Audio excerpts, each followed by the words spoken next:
la conciencia y el cosmos, en asistencia a una comprensión más profunda de la actual transición terrestre.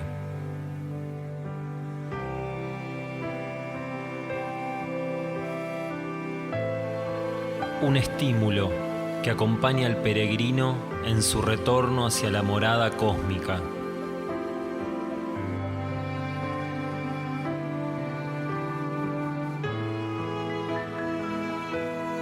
La conciencia y el cosmos, una producción de UXIM, Centro de Servicio Planetario. Un camino hacia el propio cosmos interno.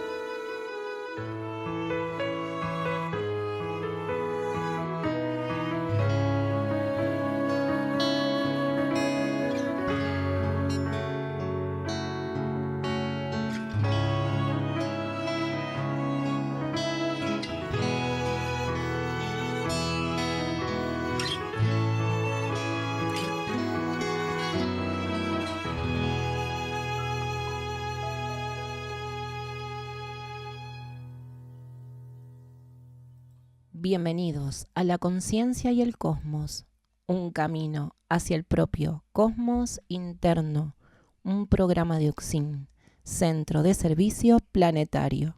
Conducen y operan este programa Nakeyurak y Guamaitlán. En todas estas palestras en Portugal, comenzamos falando un pouco de como foi a organização do livro, como o livro termina aqui em mãos da equipe de tradutores, em mãos da equipe de editores, da Espiral. E é muito interessante, falamos sempre nestes dias, nestas palestras, porque aqui tem duas correntes de energia diferentes. Porque o título disto é Apontamentos para o Caminho, mas também Caderno de Notas.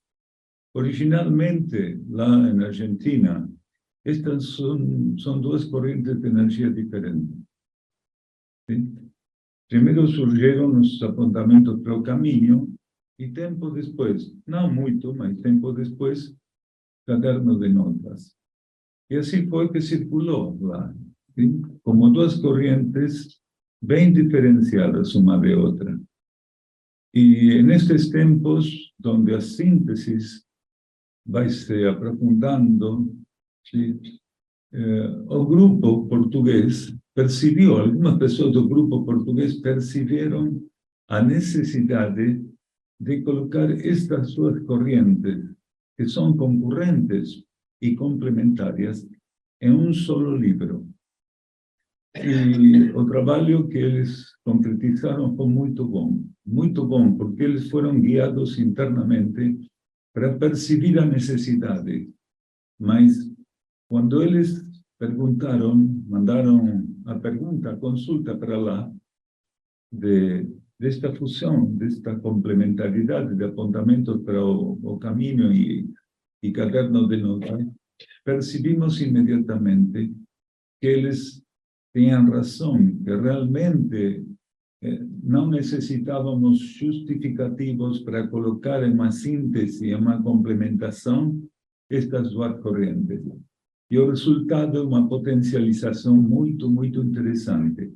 Então, essas são duas correntes de energia com características diferentes, mas sempre são aspectos de instrução, ¿sí?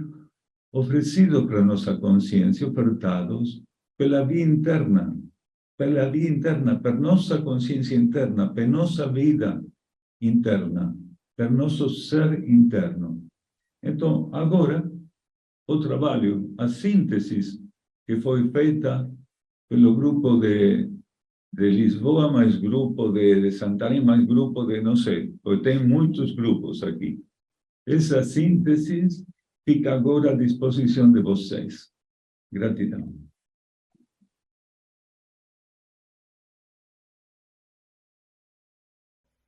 Para responder a un llamado, debemos reunir ciertas características. Cuando el llamado es interno, las características mencionadas, si son de corte material, solo pueden aportar distintos matices, siempre y cuando el componente principal, se halle presente. Solo la fe otorga capacidad de respuesta. Como humanidad, necesitamos pasar por una profunda cura interior. Solo la fe y una genuina intención de que se cumpla su propósito de transformarnos puede hacer esto posible. Nuestra conciencia puede vivir una realidad más profunda que la de estos niveles de ilusión. Quiere decir, saber que estamos realmente vivos. Este es solo alguno de los dones que insufla con su sagrada presencia. De la página 107 del libro Por el amor de Ariadna, de Daniel Gagliardo.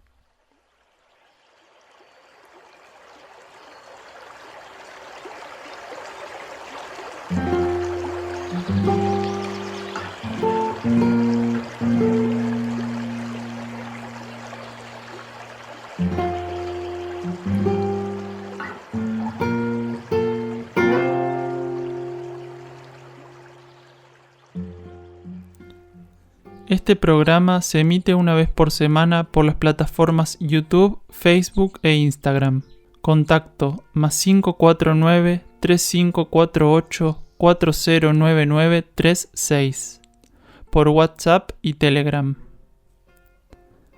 Están realizados en base a los estudios de cosmosofía que Daniel Gagliardo ofrece en UXIM, Campo Sierra del Cielo, así como también lecturas y reflexiones sobre el material de UXIM, Centro de Servicio Planetario.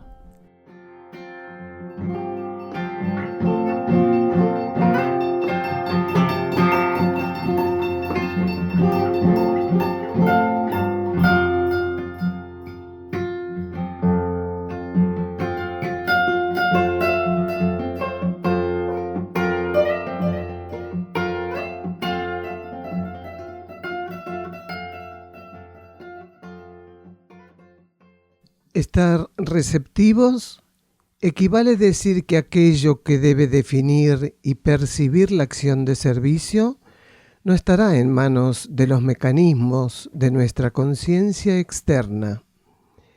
Mecanismos psicofísicos en sintonía con las leyes materiales, preparados principalmente para pensar, medir y contabilizar.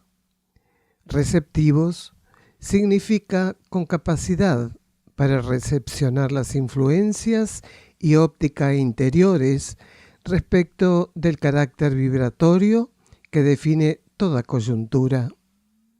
Receptividad que se completa por medio del movimiento intuitivo que la complementa.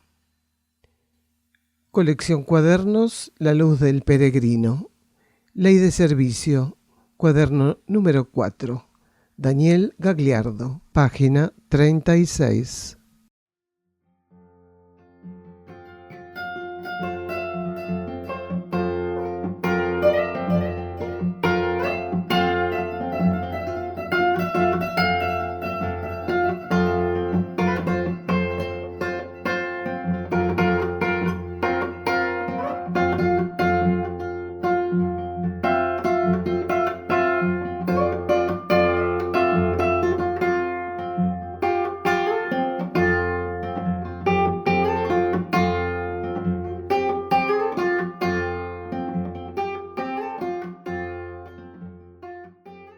Presentamos entonces el tema que vamos a desarrollar en el día de hoy.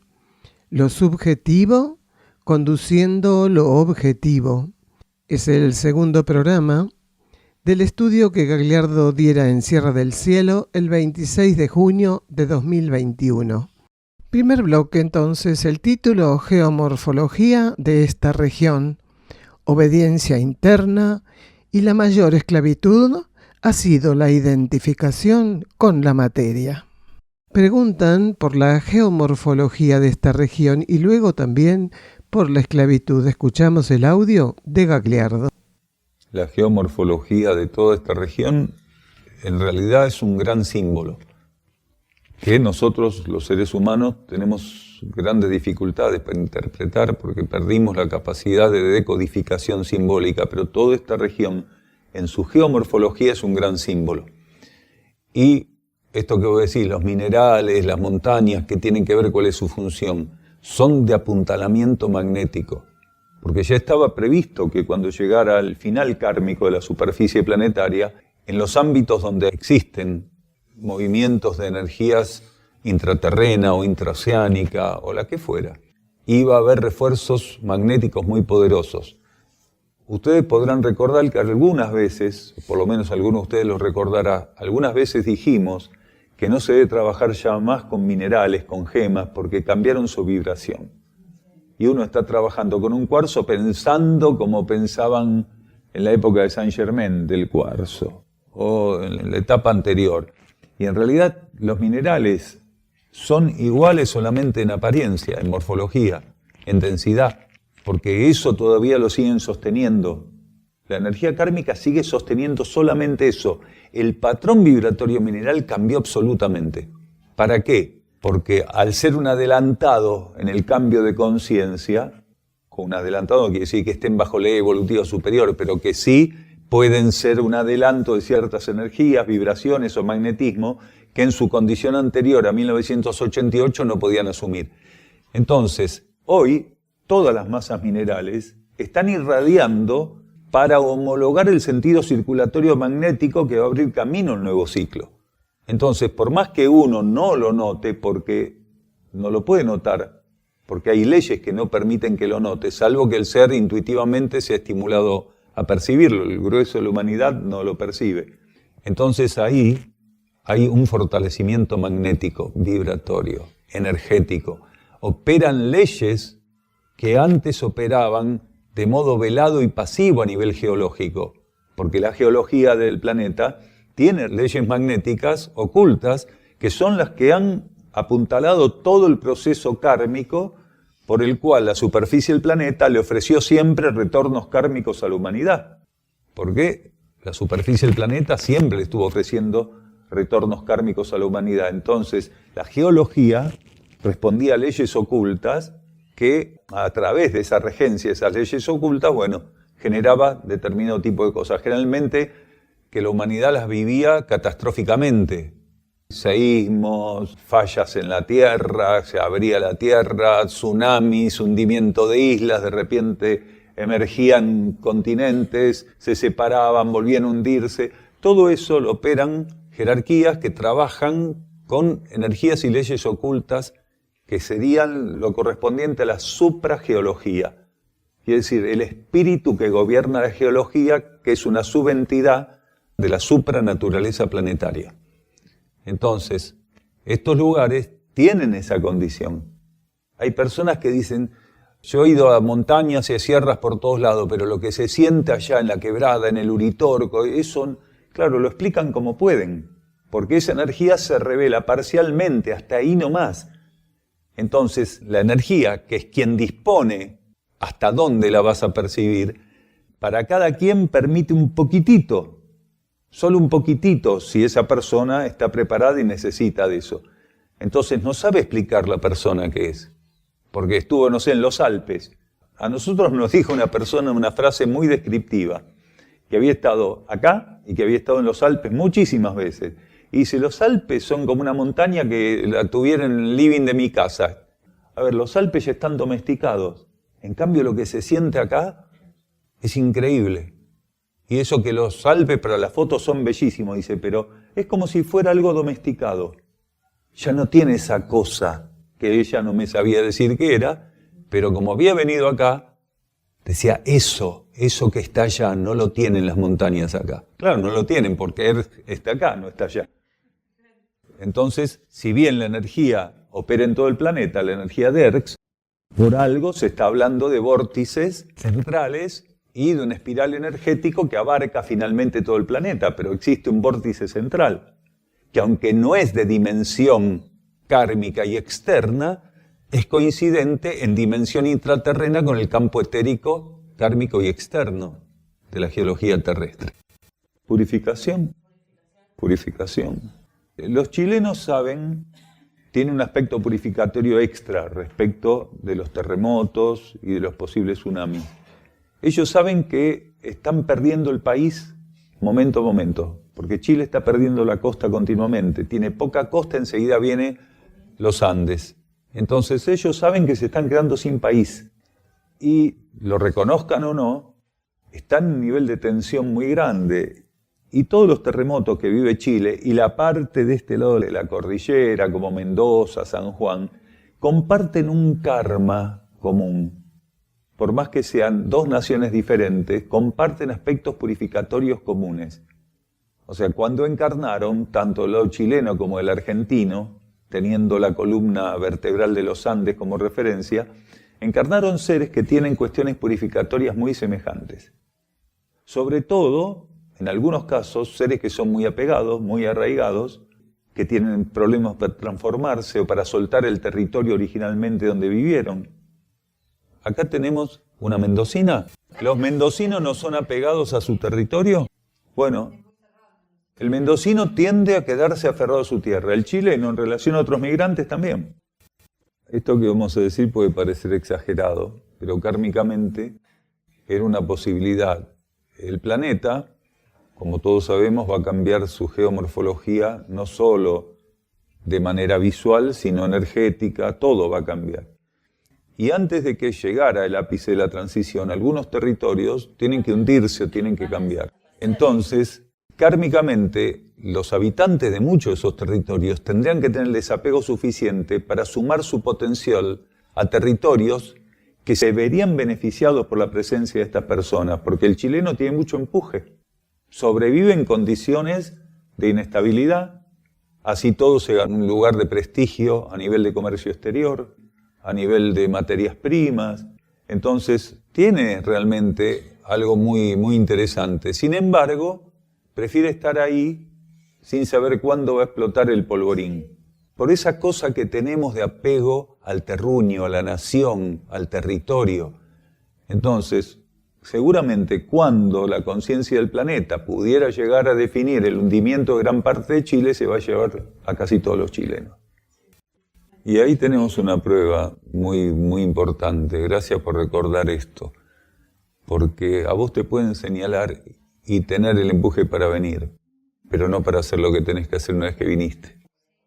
Y hay muchísimas personas que se la pasan coleccionando estímulos que con claridad la energía les muestra y después no hacen nada. Lo único que hacen es hablar, llenarse la boca de lo que percibieron, pero no se pueden llenar la boca de lo que ejecutaron. Porque venirse de allá no es nada. El tema es, ¿viniste para qué? No se puede generalizar porque sería un suicidio generalizar eso. Pero muchos de esos seres tienen tareas importantes para el plan evolutivo que quedan sin ejecutar.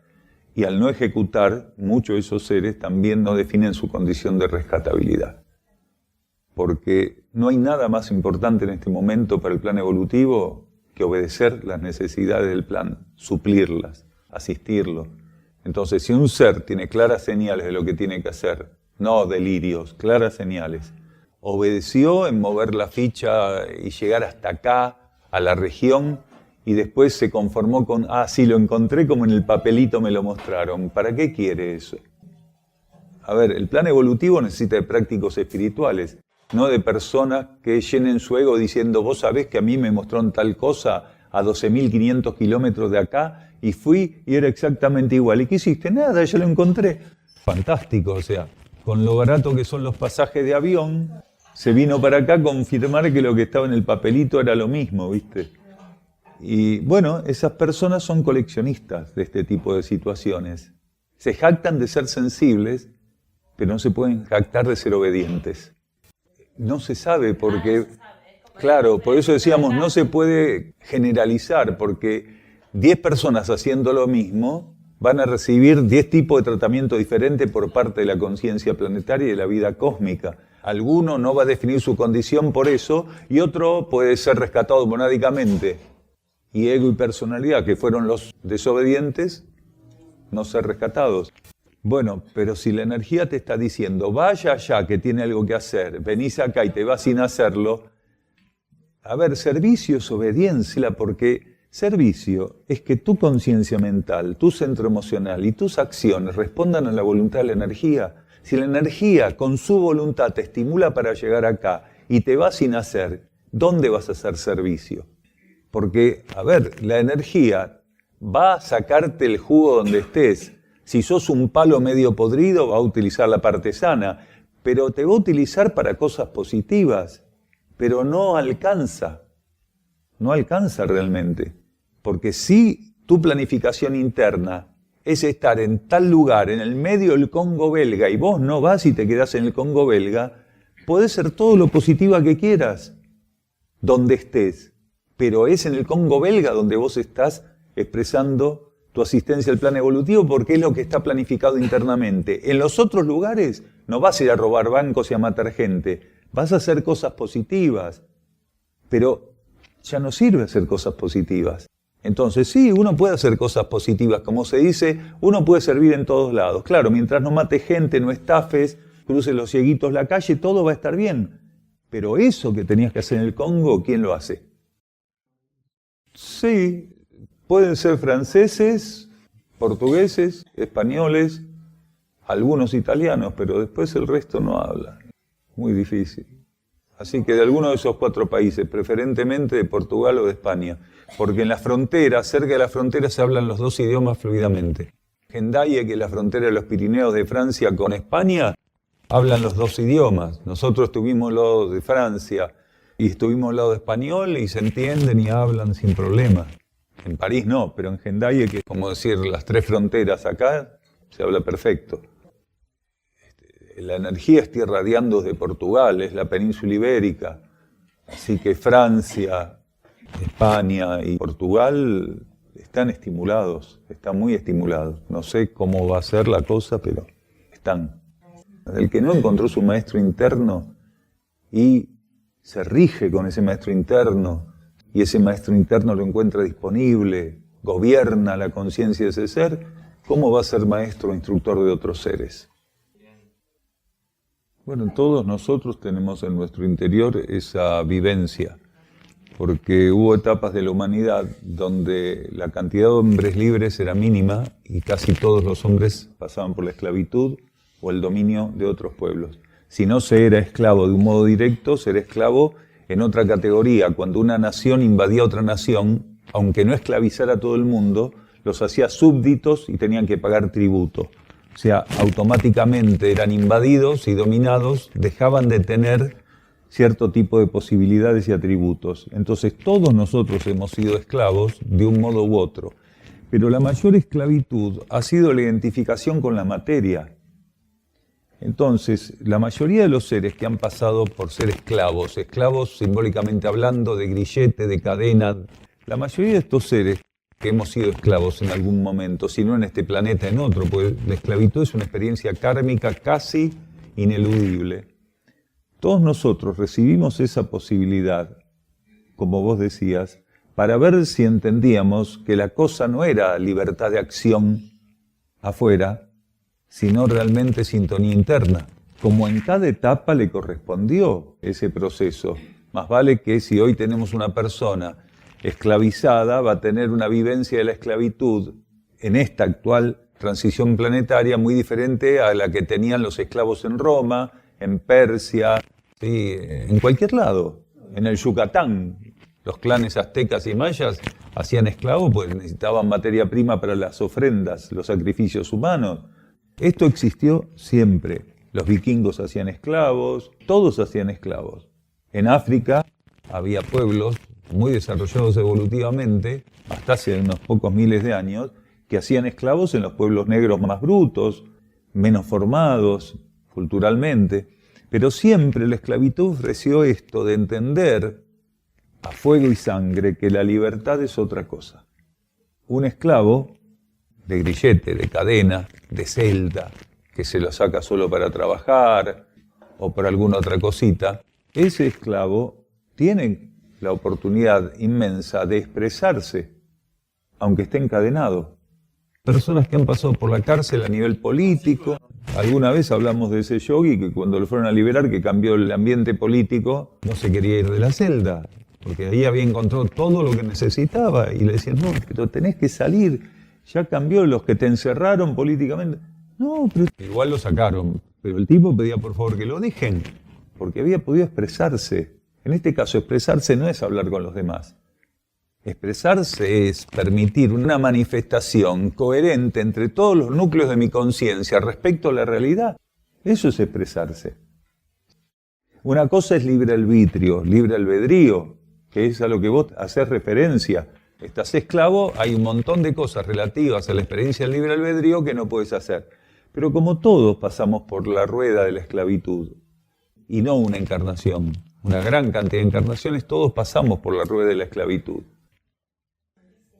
Bueno, es coherente lo que te dice. Ser ambientalista no significa no ser débil psíquicamente. Una persona puede ser ambientalista y ser muy frágil psíquicamente. Porque lo que te da fortaleza psíquica es la búsqueda interna, la alineación interna.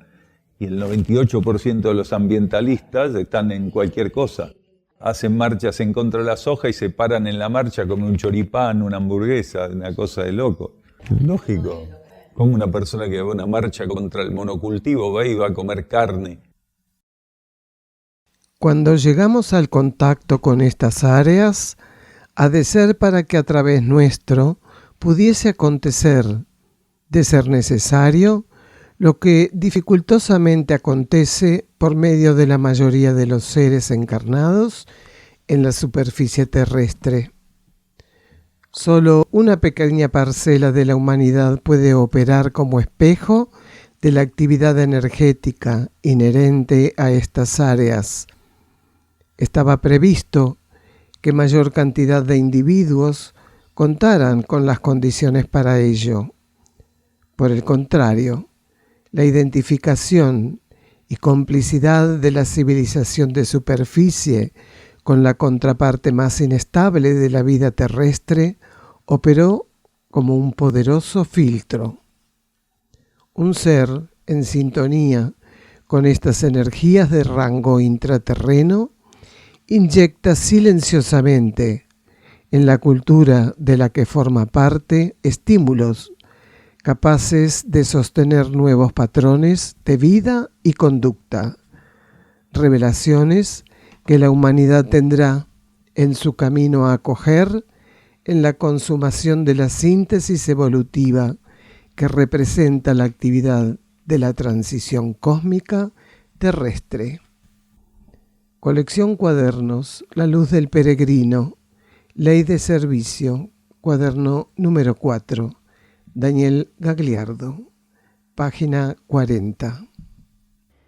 Escuchamos a Nika Schnock interpretando su obra, Nueva Vida.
Un espacio genuino está relacionado a la presencia de aquello que nos es otorgado internamente.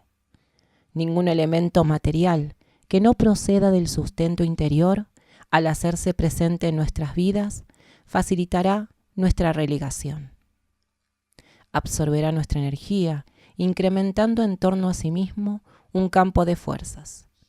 Nuestra rigidez etérica se verá estimulada por una vinculación que no ofrecerá salida evolutiva.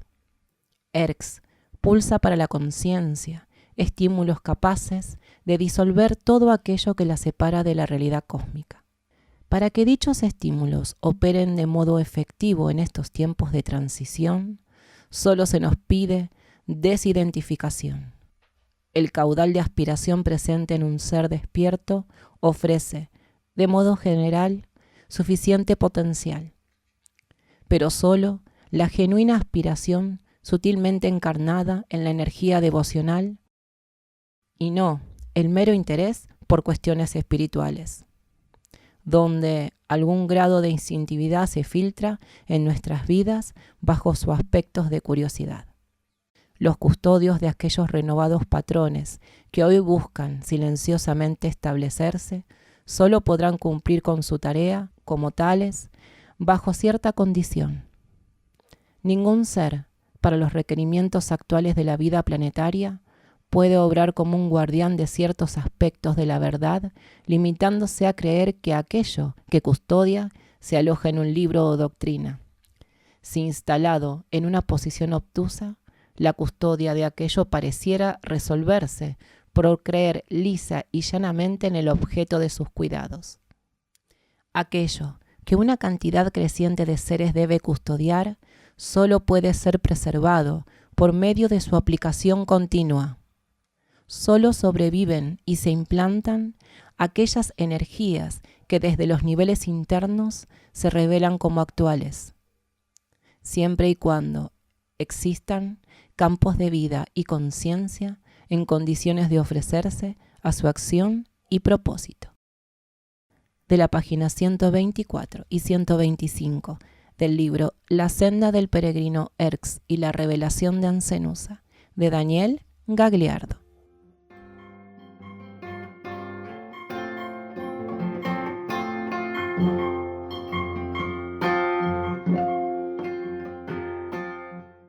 Desde el año 2017, Sierra del Cielo funciona como centro de rescate animal. Hoy ya son más de 250 animales que comparten la vida con nosotros aquí, en las sierras de Córdoba. Son rescatados de la explotación, sufrimiento y asesinato por parte de quienes los ven como productos para consumo. Aquí son liberados en un contexto natural de más de 20 hectáreas, donde viven en libertad y contención, experimentando el acercamiento e interacción con nosotros, que los vemos y tratamos simplemente como aquello que son, hermanos de la vida. La atención veterinaria, medicaciones, alimentos y la construcción y mantenimiento de la infraestructura requieren sumas importantes de dinero. El Centro de Rescate Animal Sierra del Cielo se financia mediante donaciones anónimas y espontáneas de personas que se suman a esta causa. Vos también podés colaborar, donando a través de los links que figuran en la descripción de este video y con la difusión de este proyecto. Tu aporte es clave para el rescate y preservación de sus vidas. Tu colaboración es su liberación. ¿Nos acompañás?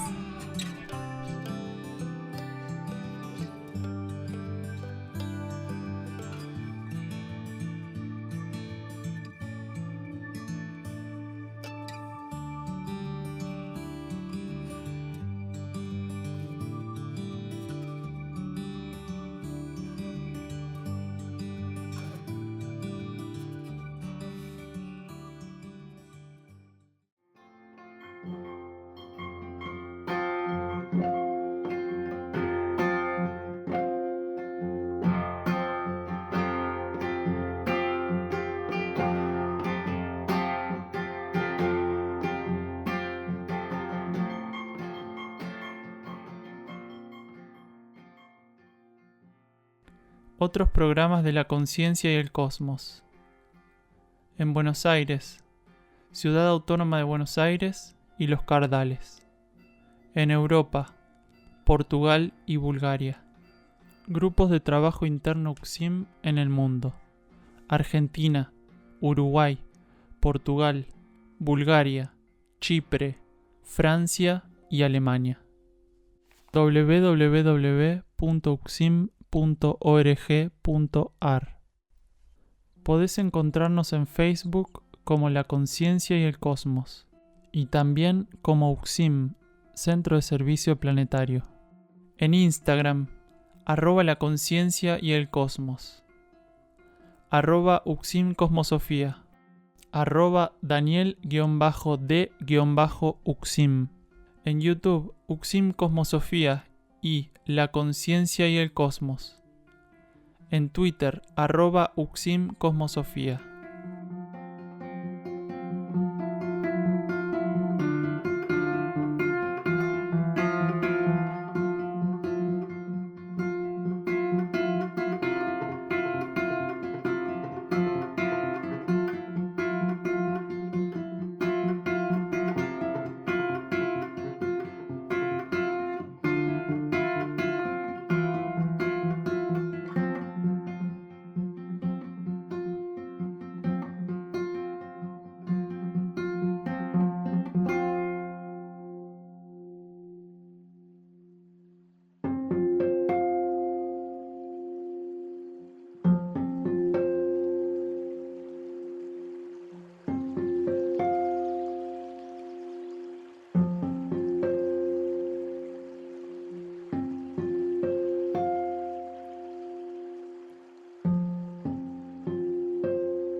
Entramos en este segundo bloque del programa del día de hoy titulado Lo subjetivo conduciendo lo objetivo.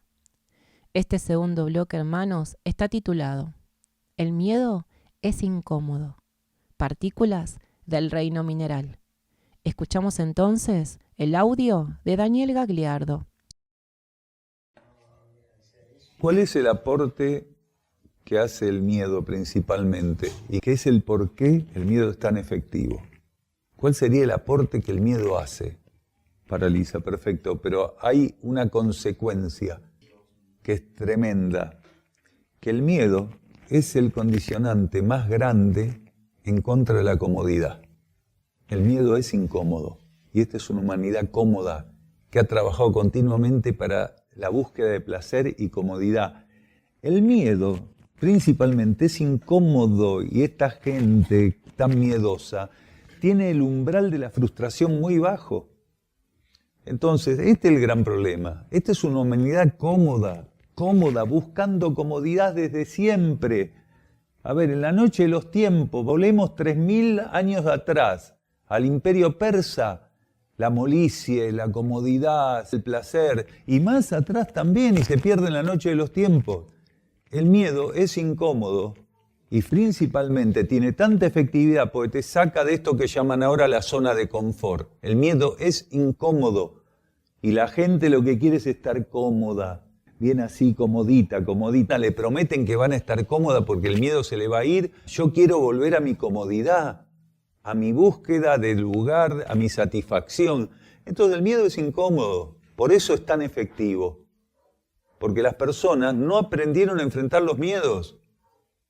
Entonces, por ende, no pueden enfrentar la incomodidad. Gran parte de todos los movimientos sociales, culturales, gran parte de los movimientos económicos o socioeconómicos están continuamente viendo cómo garantizar comodidad, confort, bienestar, garantías. Entonces eso hace que los seres sean débiles para enfrentar las situaciones y, como contraparte, el miedo y la incomodidad son dos cucos, porque si tengo miedo estoy incómodo. Si estoy incómodo, también fomento el miedo, porque uno y el otro están continuamente en juego, ¿sí? Son como fuerzas concurrentes. Entonces el ser tiene que aprender a estar ante la incomodidad y ante el miedo. ¿Cuál es el problema con el miedo? ¿A qué le tengo miedo? A ver, ¿cuál es el problema de estar incómodo? ¿Que me va a matar la incomodidad? Entonces la gente tiene miedo a morir porque es algo que supuestamente debe ser terriblemente incómodo el momento de morirse. Entonces genera miedo esa potencial incomodidad del momento de la muerte. ¿Dolerá? ¿No dolerá? ¿Me volveré loco? ¿Vendrá a buscarme Satán por todo lo malo que hice? Vaya a saber. Son factores kármicos para que el ser aprenda a reconocer la actividad de la vida en otros niveles. Porque la vida tiene muchos niveles de actividad. Y la conciencia, sumergida en el materialismo, solamente reconoce vivir en uno de esos niveles de actividad. Por eso alguna vez dijimos, el espiritismo está desactualizado, como toda otra cantidad de prácticas filosóficas, religiosas, doctrinarias, pero muchas de esas prácticas sirvieron para que las personas descubrieran que por encima de la materia existe otro nivel de conciencia. Entonces, si bien no es un nivel elevado de conciencia, el hecho de saber que arriba de mi vibración física existe una vibración astral, emocional, y que no solo la puedo reconocer como tal por mis emociones, sino que hay todo un trabajo de polarización. Una parte de mi conciencia está activa en un nivel del cual no tengo idea. Entonces esas prácticas permitieron, esas enseñanzas permitieron descubrir eso. En algunos, otros siguieron igual como en las cavernas más o menos. Hablando de esto del miedo y la incomodidad relacionados continuamente, nos surgió un ejemplo de esta relación del miedo y la incomodidad, ¿no?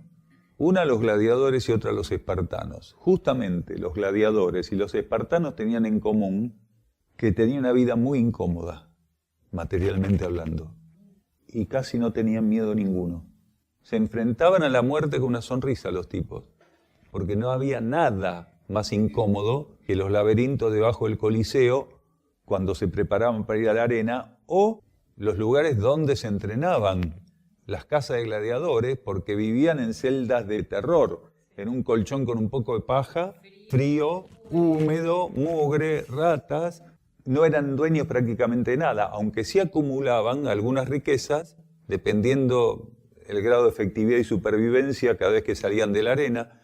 Pero en realidad son un ejemplo de lo que decíamos, una vida incómoda y una vida con pocos miedos. Entonces, fíjense cómo, a mayor búsqueda de comodidad, mayor estancamiento en el miedo. Los espartanos no temían morir en batalla, al contrario.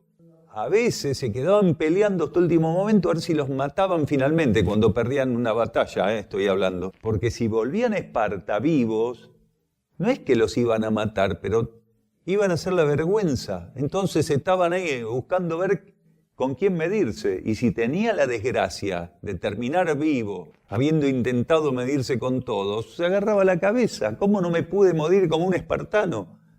La gloria que acá alcanzó mi hermano, que ahora le falta la cabeza y 2 brazos, y yo no pude. Entonces, fíjense cómo esto, hasta culturalmente influencia. A nosotros nos hicieron débiles porque nos inculcaron la búsqueda de garantías y comodidad. Entonces, somos una civilización que se compró como modelo las garantías y la comodidad, el placer.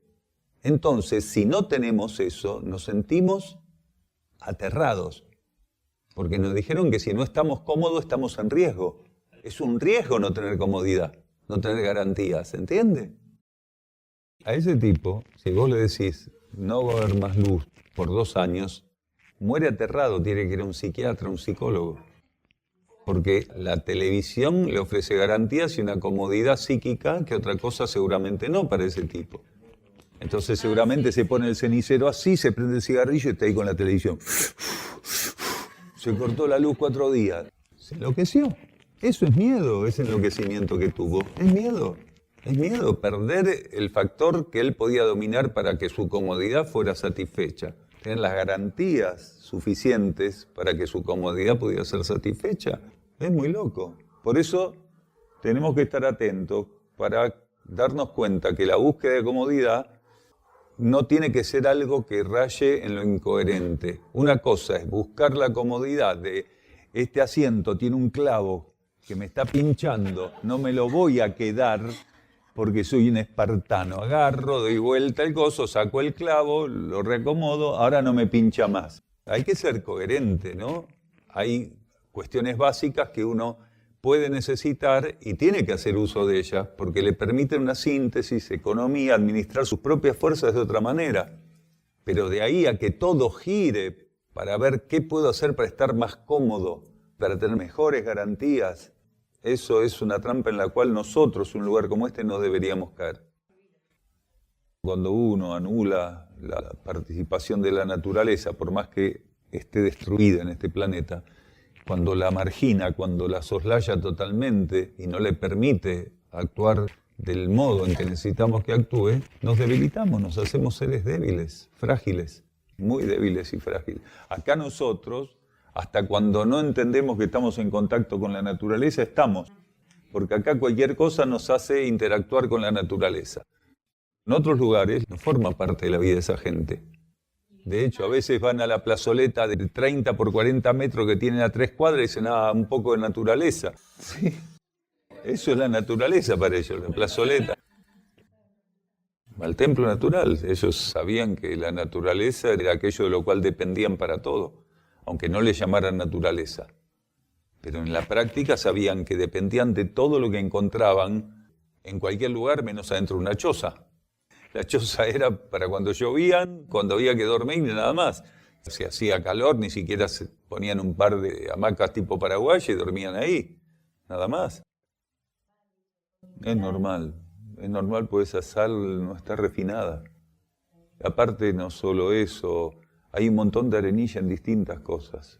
Por ejemplo, hay arenilla, por más que uno lave mucho la verdura, hay arenilla que va al caldo de verdura. O sea que tenemos en la sal, en los intersticios de las hojas, de los tallos. Si uno hace un caldo que le pone zanahoria, hay partículas minerales en los pliegues de la zanahoria. Está lleno, pero eso no pasa nada. Por eso igual es conveniente nunca tomar todo hasta el fondo. Esos minerales rosados que forman parte de la riqueza de esa sal, cuando no se diluyen es mejor no tomarlos. Lo que se diluyó, uno ya lo toma y está diluido. Pero lo que todavía no se pudo diluir, es mejor no tomarlo, para que no entre en estado sólido el organismo. Si uno puede evitar tomarlo, no lo toma. Si no, nosotros ya no tendríamos riñones, tendríamos bolsa de arena. Claro, no va a los riñones directamente. Por los riñones pasa la sangre, igual que por el hígado. El proceso de separar la paja del trigo se hace en otros órganos y va directamente para las cloacas. Cuando se dice arenilla en el riñón, es que se empezó a consolidar eso en el riñón. Se empezó a formar esos calculitos, esas piedritas, por la composición de lo que las personas comen, lo que comen, cómo lo comen y ciertas condiciones kármicas físicas o fisiológicas de cada uno. Generalmente eso, aunque hidratar es meter minerales, pero meter minerales que no generan taponamiento, que son metabolizados en las células. Esos minerales son necesarios para el funcionamiento celular. Hay que tomar mucha agua, como decía aquel hermano. Generalmente sí, porque tanto los Andes como los Himalayas, que tienen una diferencia de emergencia, no emergieron juntitos, pero son muy cercanos en emergencia, estaban tapados por agua. Entonces, cuando se levantan las plataformas que después pasan a ser los Andes y los Himalayas, queda una gran cantidad, pero miles de millones de litros de agua marina en los distintos bolsones del levantamiento. Entonces, como no se levanta todo así, cuando se producen esas grandes presiones tectónicas, se levanta todo fraccionado. Por eso los Himalayas y los Andes es muy común que los picos sean como todas roturas, no son lisitos como acá, que son montañas viejas. Son todos quebrados. Fíjense que los picos de los Andes, de los Himalayas, son todos quebrados, rajados, quebrados. Entonces, cuando se genera todo ese levantamiento, imaginen el ancho que tiene la cordillera de los Andes, el ancho que tiene el movimiento de los Himalayas. Entonces, quedan miles de millones de agua salada ahí. El yodo, por ejemplo, que es una de las cosas que se termina cristalizando y que es parte del color que tienen, se va haciendo sal con el tiempo. Y se hacen grandes yacimientos de sal. Sí, enormes. Enormes yacimientos. Acá en América hay también de ese tipo de yacimiento, aunque La sal más reconocida es la tibetana o la himaláyica. Yo vi violetas y rosa como la que se consume acá. La otra no la vimos, pero debe ser según los componentes de los residuos marinos. No es que se forme un cuenco, se forman una multiplicidad de cuencos. Por cada pico, por cada 2 o 3 picos, tenés la posibilidad de que se forme un valle que contenga agua marina cuando se levantan. Entonces, cada 2, 3, 4 picos, si estaba debajo del mar, van a quedar grandes lagos salados. Entonces, en una cordillera, en una red de montañas muy amplia, quedan un montón de esos lagos salados, que después puede ocurrir 2 cosas. O se terminan secando porque no pueden reabastecer la evaporación, o según dónde sea, en qué parte del planeta, si la parte de la lluvia lo permite, se van manteniendo siempre llenos de agua. Al principio era un enigma, antes de que la ciencia descubriera, un enigma de por qué en algunos lugares había lagos salados. Y el motivo es ese, que cuando se producen los levantamientos queda una cantidad de agua salada que después con las lluvias se mantenía más o menos en un nivel.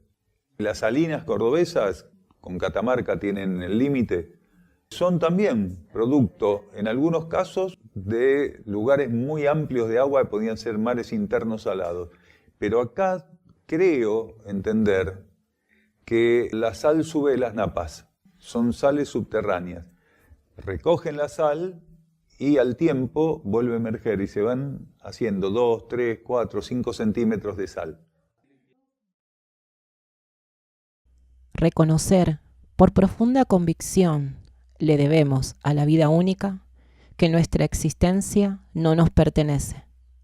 Custodiar lo que se nos ha facilitado temporalmente en estos niveles para que el sostenimiento y mantenimiento de un canal pueda acontecer. Cura es despojamiento equilibrado. Resulta de la simplificación de la vida, el discernimiento adecuado para que lo superfluo no ahogue la esencia. Poder alcanzar esta dinámica solo es posible cuando el amor por esa esencia supera la atracción que la forma ejerce sobre nosotros. La desidentificación con lo que alberga el nivel concreto de la vida opera como una flecha que señala la existencia arquetípica. Fusionarse con las energías que propone en cada ciclo y etapa es cura. Si lo conocido opera como síntoma y símbolo de nuestra afección, alejamiento del estado de genuina sanidad, el camino hacia la cura se recorre por medio de apertura y receptividad a lo desconocido e inédito. De la página 36 del libro Por el amor de Ariadna, de Daniel Gagliardo. Nuestro hermano Wionak va a interpretar en guitarra su obra Luz en el silencio.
la percepción de aquella fase de lo real, correspondiente al aspecto interior de la vida, el individuo comenzará una búsqueda. A medida que ésta fuese avanzando, profundizándose, la energía de la atracción aflorada se tornará respuesta continua y fluida, definiéndose paulatinamente la necesitada integración con nuestra alma. De este modo, nuestro ser interno estará en condiciones de pasar a otras facetas evolutivas, siendo fundamental para ello la aceptación instalada en la personalidad de las condiciones presentes en los vehículos que la constituyen. Colección Cuadernos, La Luz del Peregrino, Ley de Servicio, cuaderno número 4, página 26 y 27, de Daniel Gagliardo.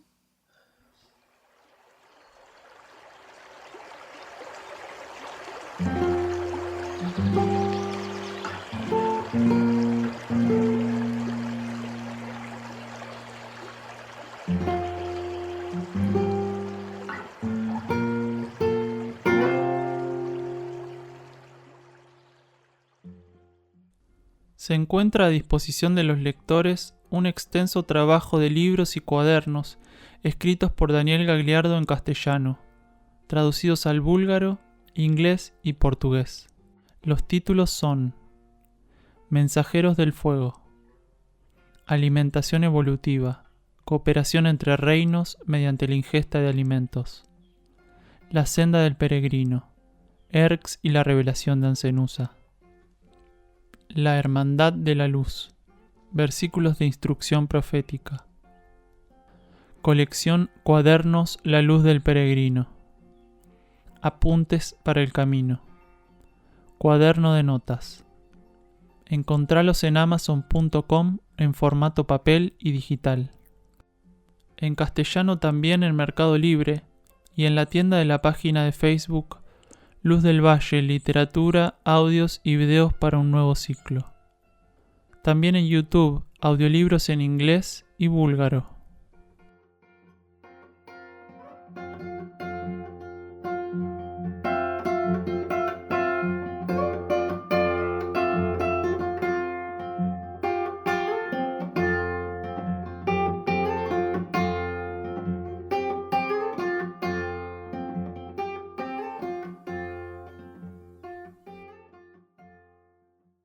Vamos a abordar ahora el tercero y último de los bloques del tema central que estamos desarrollando en el día de hoy y que habíamos titulado Lo subjetivo conduciendo lo objetivo. Este tercer bloque lo titulamos Diversidad y complementariedad en UXIM. Una persona aporta sobre la diversidad de las edades en este grupo. Y si es una oportunidad de trabajar en complementariedad y de purificación. Luego le preguntan a Gagliardo si el periodo menstrual es purificación. Escuchamos a Gagliardo. Seguro. Aparte, cuanto más asociado a su vida interna está un grupo, menos interferencia ofrece lo heterogéneo de los trajes. Cuando un grupo está muy limitado, busca una homogeneidad ficticia, artificial, que en realidad se busca para satisfacer las tendencias de los egos nada más. Pero en un lugar como UXIM, eso no tiene ningún tipo de sentido. Es una sinrazón que alguna persona aquí pudiera creer que ciertas edades serían inconvenientes para el trabajo grupal, o que tendrían que ser más mayores, o que tendrían que ser más jóvenes, o que tendrían que ser así o asado. Aquí las características de la personalidad tienen que cumplir con un requerimiento que es estar alineados o en búsqueda de alineación interna. Eso es todo. Es bastante claro que somos bien heterogéneos nosotros, muy heterogéneos. Así que eso es fundamental. En otro tipo de trabajo social, conjuntos de personas, ya sabemos que tienen que tener ciertas estructuras. bien claras y evidentes. Aquí no.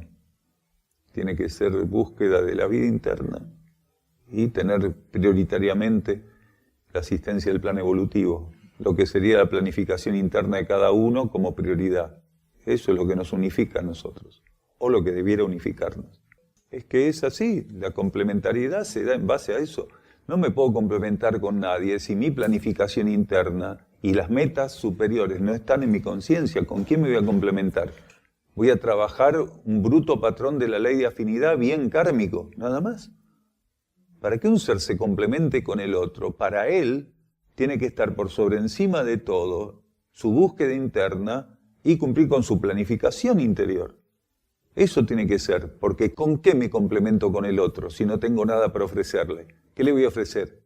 Los devaneos del ego, de la personalidad, los cambios de carácter, la superficialidad, todos mis miedos, mis aspectos negativos. Eso le voy a dar para complementarme. Y él me va a dar lo mismo si está en esa.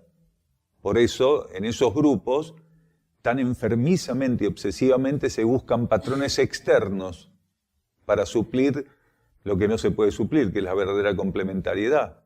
Entonces buscan ciertos patrones de común acuerdo pensando nuevamente que con eso van a estar cómodos y van a tener respaldo para hacer lo que quieran hacer. Hitler no dejaba entrar al ejército negros. Entonces, ¿qué los unía a todos los que formaban parte de la SS, de la Gestapo, del ejército nazi? ¿Qué los unía? Una ideología que se cimentaba en un patrón externo. Si no tenías ese patrón externo, estabas listo. Era realmente lo que marcaba la diferencia. En cambio, en nuestro grupo, eso no existe, no importa. No importa, al contrario, es riqueza. Porque cada uno tiene a un patrón bien diferente al otro, o suficientemente diferente, que es lo que, si nosotros motorizamos este trabajo grupal en el sentido correcto, nos va a permitir y facilitar la complementariedad. Porque no buscamos una uniformidad que sea evidente. Nosotros lo que queremos es homologar cuestiones que son subjetivas, trabajar con la homologación de lo subjetivo en función de la tarea grupal. Por eso tenemos que estar atentos para que las pequeñas diferencias que tengamos no lleguen a potencializarse con una desmesura terrible que supere algo que es tan poco, termine superando a lo que tenemos en común, que es más poderoso que nada. Que no sean pequeñas diferencias, cosas que están sin pulir, las que terminen haciéndole sombra a una gran cantidad de cuestiones importantísimas que ya están presentes por madurez evolutiva en nosotros. No debería ser así, no debería opacar. Esas pequeñas diferencias no podrían hacer eso. Entonces quiere decir que si uno cae en esa trampita, está señalando cuáles son sus prioridades. Si a mí no me permite hacer la tarea con un hermano, con el cual tengo mucha más afinidad que diferencias, no me permiten esas pequeñas y estúpidas diferencias hacer la tarea, está hablando más de mí que de nadie. Claro, que nosotros hagamos un trabajo, concretemos un trabajo, porque cada uno está dándole el valor, la importancia y la prioridad al mundo interno que está presente en él, a lo subjetivo, no a lo objetivo, que es lo que se ve en la personalidad, la actividad del ego con la personalidad. Entonces tenemos que homologar eso, que eso sea realmente prioritario para nosotros. Esa liberación de la que hablamos parte, esa libertad que es permitir que mi afluencia interna, mi vida interna, mi afluente interno se manifieste en lo que soy, en el ego y la personalidad. Lo subjetivo conduciendo a lo objetivo. Sí, se empieza a purificar lo externo, porque la disolución de lo externo se está dando en todo el planeta, que también nos compone. Pero lo importante es que esa actitud va a permitir, antes de que esto se disuelva, que primero pase por la experiencia casi inédita en esta humanidad de que se purifique. Porque la mayor parte de los seres tienen una tendencia en la personalidad y en el ego a encallecerse y mantenerse impuros. El encallecimiento que vive la conciencia en relación a la vida material hace que las impurezas estén siempre al orden del día. Los seres no se preservan, quiere decir, un ser que realmente entiende de qué se trata, el proceso que debería asumir, custodia como un verdadero guardián cada proceso purificatorio y busca que no se amplifique nuevamente el índice de impureza. Entonces, ¿qué va haciendo? Va rescatando la pureza en su conciencia. Pero si uno se lava con jabón con la mano derecha y con la izquierda se tira carbón encima, ¿de qué sirve? Sí, sin darse cuenta, pero esto que la gente dice no darse cuenta, conscientemente lo hace en relación a esa búsqueda de comodidad, de garantías, de seguridad, que eso lo hace conscientemente y no se da cuenta que es como echarse carbón. Entonces, si estoy realmente pasando por purificaciones, si estoy realmente consciente de que tengo que abrirme a la purificación, no puedo ser cómplice de aquello que endémicamente esta humanidad la tornó impura. Porque eso es lo que nos tornó impuros en definitiva. ¿No dice la jerarquía que uno recibe a aquel a quien se entrega? ¿Y qué es eso? Cada vez que pase por una purificación yo tengo que cuidarme de que esa puerta no se vuelva a abrir. Tengo que cuidar, tengo que pararme en esa puerta como un guardián y preservar aquello que a través de esa purificación en alguna medida fue liberado, en alguna medida está más cercano a restablecer su patrón arquetípico que lo que estaba antes de la purificación. Nosotros tenemos que ser guardianes del efecto purificatorio. Si no, ¿de qué sirve? No sirve de nada. El ser sería purificado, pero no tiene responsabilidad de preservar la purificación. No. El ser es purificado, y si todavía no puede trabajar con la autopurificación, ya llegará el día, pero es purificado y tiene que reconocer en esa purificación una dádiva, y él tiene que cuidar que ese terreno no vuelva a ser ocupado. Tiene que dejarlo disponible para la vida interna. De momento a momento, en estos mismos estudios, en estas charlas, si no estamos atentos, cedemos terreno, tenemos que estar atentos. Si acabo de armonizar mi habitación, voy al jardín, y en vez de sacarme las botas llenas de barro, me meto de vuelta en la habitación con las botas llenas de barro, y capaz que no había barro, había tierrita nada más. Ahora aparte, vuelvo a poner la dosis de tierrita más barro, bastones, de todo lo demás. Entonces, somos responsables de aquello que una vez que en el marco de nuestra conciencia pasa a ser conscientemente nuestra responsabilidad preservar, en la práctica realmente llegar a preservarlo. En todo ámbito. En todo ámbito. La vida elige dónde, en qué momento nos va a pegar con el guante en la cara y nos bate a duelo. Y nosotros, no importa lo que pensemos, si ganar o perder, tenemos que enfrentar esa situación con toda la altura posible. Sí, claro, porque las hormonas operan muy ligadas al cuerpo emocional. Todo lo que está en el torrente sanguíneo, y las hormonas viajan por el torrente sanguíneo, son una prueba. Cada vez que un ser encarna en un cuerpo femenino, va a pasar por esa prueba seguramente. Son pocas las que no menstruan nunca, por ejemplo, los que tienen menstruaciones así de 2 días, 1 día y medio, 2 gotitas. Pero de todos modos, los trastornos de carácter en base a distintos aspectos kármicos involucrados con lo que se libera por las glándulas, por las hormonas al torrente sanguíneo, es importante como prueba. Es purificación, porque todo es purificación, todo lo que te pone a prueba es purificación, pero básicamente se da en las mujeres humanas este proceso tan tremendo por el mal uso de la energía sexual. Entonces, en las hembras animales no pasa eso, porque solamente hacen uso de la energía sexual cuando es necesario. Las mujeres humanas eligen una vida sexual totalmente en disrupción de lo que sería la necesidad. Absolutamente. Entonces, una de las cosas que kármicamente les pasa es esto. Sí, bueno, esos son aspectos kármicos, porque la liberación hormonal es, para una y para otra es más o menos la misma. Pero eso que vos decís son matices, detalles kármicos particularmente. Y en nuestra civilización, la menstruación fue vista como una cosa sucia, terrible, que había que ocultar. Entonces, ese resabio de sentirse deprimida con la menstruación no solo tiene que ver con lo hormonal, sino con esa carga cultural que a veces no es consciente, pero está presente. Que la mujer es impura, es sucia. De hecho, en algunos territorios o países del Islam se tienen que apartar hasta que se limpian. No pueden estar con la familia, con los hermanos, con los hijos, con nadie. Pero básicamente ese gran problema que es para muchas la menstruación, viene de origen kármico por el mal uso de la energía sexual. Si no, lo vivirían como lo viven cualquier animal, cumpliendo con un precepto que, aunque kármico, es natural. porque no podría ponerse a mantener relaciones si no está en celo. Jamás una perra iría a buscar satisfacción con un macho si no está en celo. Lo hace cuando está en celo. ¿Por qué? Porque es el mandato kármico natural. Entonces está todo en orden. La mujer humana no. La mujer humana está esperando que se le vaya la menstruación para darle con todo esos 20 y pico de días antes que le vuelva otra vez y no pueda hacer nada. Estamos usando el humor, ¿no? Sí, lo hubo. Cuando se separaron los sexos en la Lemuria, era más equilibrado. A pesar de que los seres lemurianos habían roto con una posibilidad arquetípica muy interesante, que era la androginia, ya volcada a lo físico mismo, porque las primeras 3 razas tenían esa condición, ¿no? Y cuando se separan, después de la tercera raza lemuriana, la mujer y el hombre no estaban tan desalineados naturalmente con la reproducción.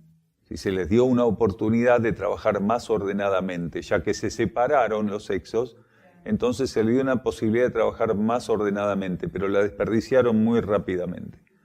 Parece que la fiesta estaba muy buena. Claro, y güey, caímos todos en esa.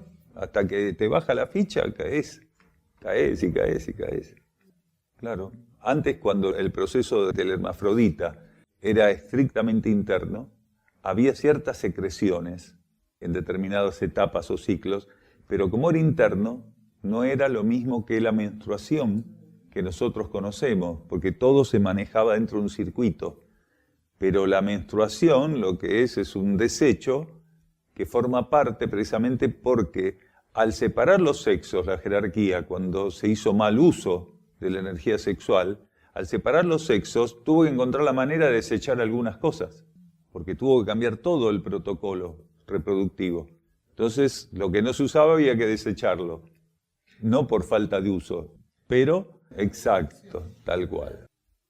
La pareja que estaba arquetípicamente prevista no estaba prevista, porque en este planeta se estaban haciendo experiencias bajo el patrón hermafrodita, quiere decir, la reproducción se hacía dentro del marco individual, privado. Claro, no había pareja. El ensayo que se proponía para la Tierra era más elevado, que los seres juntos trabajaran el matrimonio superior y cada uno por sí mismo fuera el representante para parir otra nueva vida. Entonces, lo único que teníamos que hacer juntos era buscar la vida interna, juntos. No. Cuando buscaron el juego de A2 es donde se hizo el lío que tuvieron las jerarquías que trabajar kármicamente con la separación de los sexos. Mientras estuvo el patrón hermafrodita funcionando, juntos era recibir estímulos. Ojo, juntos, estamos hablando de la Lemuria, no estamos hablando de seres que iban a ser Om, iban a buscar la espiritualidad consciente, pero iban a unir todos sus movimientos como conciencias en pos de una meta única que podía ser encontrar comida. Pero estaban liberados de esto de andar persiguiendo el macho a la hembra al macho, como fuera en esa época, no importa.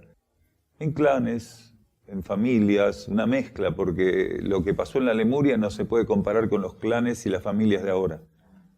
Eran otras experiencias evolutivas, otro aspecto kármico, totalmente. Por eso es mejor no hacer un ejercicio de imaginación de cómo lo hacían los atlantes, cómo lo hacían los lemures, porque vamos a abrir el portón a las fuerzas astrales para que nos vengan a hacer un teatro. Nadie sabe eso, realmente cómo fue. Así que hay que cuidarse mucho de no involucrarse imaginativamente porque nadie lo sabe. Son datos que, en términos de instrucción, parece ser que la jerarquía considera que son innecesarios. Las tareas evolutivas no se definen por la estridencia con que pudieran anunciarse, sino la impersonalidad con que ellas se ejecutan e irradian. La transferencia, mediante su concreción, de los estímulos internos y superiores hacia los niveles materiales, donde existe un yermo desierto respecto a estas corrientes subjetivas.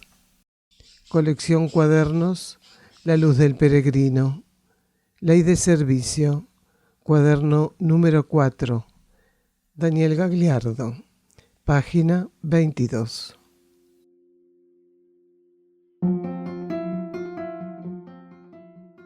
El Centro Uxim Sierra del Cielo se puede visitar para participar de encuentros con Daniel Gagliardo y también realizar estadías compartiendo la actividad diaria con los que allí moran. Se encuentra enclavado en las sierras de Córdoba, paraje Quebrada de Luna, camino a Ongamira, a 16 kilómetros de Capilla del Monte. Los encuentros con Daniel Gagliardo se realizan los miércoles a las 16:15 horas y los sábados a las 16 horas. El ingreso al campo en ambos días de 15 a 15:30 horas. La entrada es libre y gratuita. Únicamente los sábados hay servicio vehicular gratuito desde la Plaza San Martín de Capilla del Monte, sobre la calle Hipólito Yrigoyen. En estos encuentros, distintas temáticas son tratadas profundizando este nuevo conocimiento filosófico espiritual. Para estadías, solicitar reservas con la mayor anticipación. Contacto +549 3548 564 874 por WhatsApp y Telegram. Correo uxim@uxim.org.ar. Las estadías, como todas las actividades que ofrece Uxim, son libres y sin cobro de aranceles, incluyendo alimentos y hospedaje.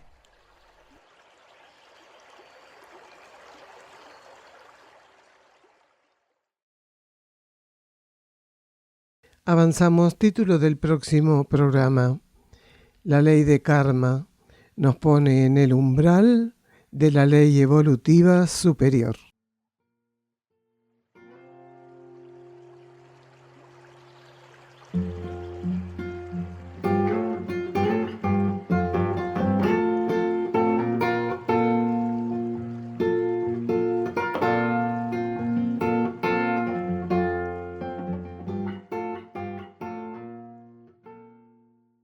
Vamos a la reflexión del día de hoy.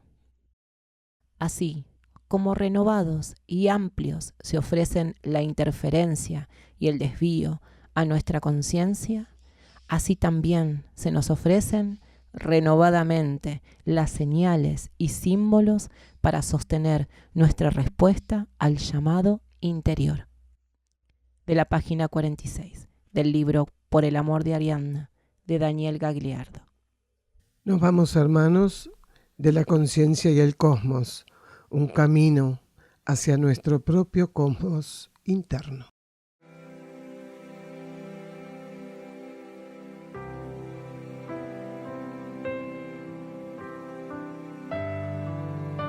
La conciencia y el cosmos, en asistencia a una comprensión más profunda de la actual transición terrestre.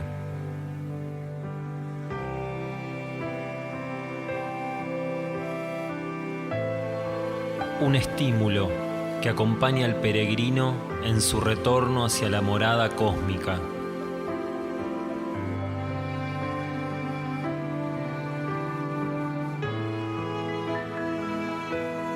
La conciencia y el cosmos, una producción de Uxim, Centro de Servicio Planetario.